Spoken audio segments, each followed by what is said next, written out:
ខ្ញុំបានជួបលៀងនៅផ្ទះកាលពីម្សិលមិញខ្ញុំបានជួបលៀងនៅផ្ទះកាលពីម្សិលមិញ 어제 집에서 파티를 했어요. 어제 집에서 파티를 했어요.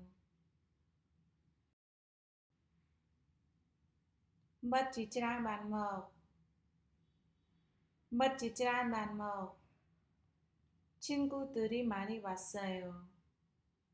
친구들이 많이 왔어요. Vithi chụp liên bất chi sập bài nè. Vithi chụp liên bất chi sập bài nè.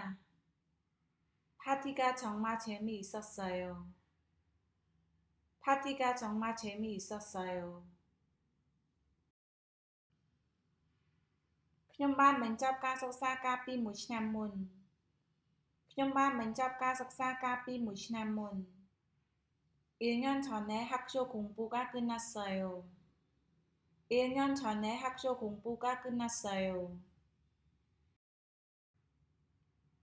ជាធម្មតាខ្ញុំស្ដាប់តន្ត្រីជាច្រើននៅផ្ទះនៅចុងសប្តាហ៍ជាធម្មតាខ្ញុំស្ដាប់តន្ត្រីជាច្រើននៅផ្ទះនៅចុងសប្តាហ៍ 보통 주말에 집에서 음악을 많이 들었어요. 보통 주말에 집에서 음악을 많이 들었어요. ខ្ញុំបានរៀបការជាមួយជនជាតិខ្មែរខ្ញុំបានរៀបការជាមួយជនជាតិខ្មែរ 캄보디아 사람하고 결혼했어요. 캄보디아 사람하고 결혼했어요. ខ្ញុំបានប្តូរផ្ទះកាលពីសប្តាហ៍មុនខ្ញុំបានប្តូរផ្ទះកាលពីសប្តាហ៍មុន 지난주에 이사했어요. 지난주에 이사했어요. ខ្ញុំបានអញ្ជើញមិត្តភ័ក្តិទៅផ្ទះរបស់ខ្ញុំកាលពីម្សិលមិញខ្ញុំបានអញ្ជើញមិត្តភ័ក្តិទៅផ្ទះរបស់ខ្ញុំកាលពីម្សិលមិញ 어제 집에 친구들을 초대했어요. 어제 집에 친구들을 초대했어요.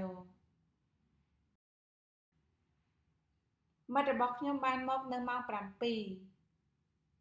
មិត្តរបស់ខ្ញុំបានមកនៅម៉ោង7 친구들이 7시에 왔어요.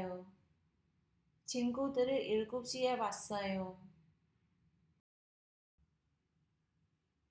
ខ្ញុំញ៉ាំអាហារពេលល្ងាចនៅម៉ោង 7:30 ខ្ញុំញ៉ាំអាហារពេលល្ងាចនៅម៉ោង 7:30 7시 30분에 저녁을 먹었어요.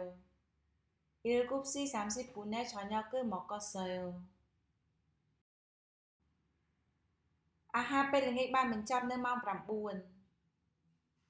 អាហារពេលល្ងាចបានបញ្ចប់នៅម៉ោង 9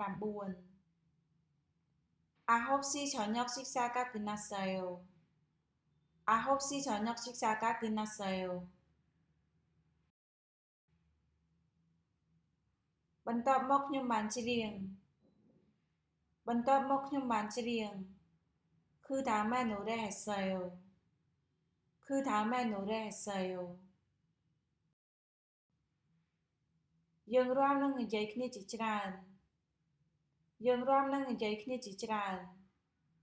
춤도 추고 이야기도 많이 했어요. 춤도 추고 이야기도 많이 했어요. បណ្ណាគារនៅជាប់ភោជនីយដ្ឋា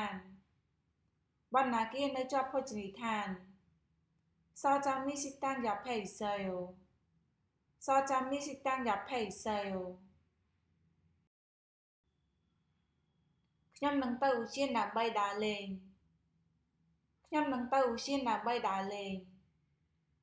산책하러 지금 공원에 가요. 산책하러 지금 공원에 가요. ថ្ងៃនេះខ្ញុំមកដល់សាលាម៉ោង 9:10 នាទី 오늘은 9시 10분에 학교에 도착해요. 오늘은 9시 10분에 학교에 도착해요. ឧបត្ថម្ភដោយ ក្រែមលាបមាត់និរដ្ឋដែលផលិតដោយគុនខ្មែរ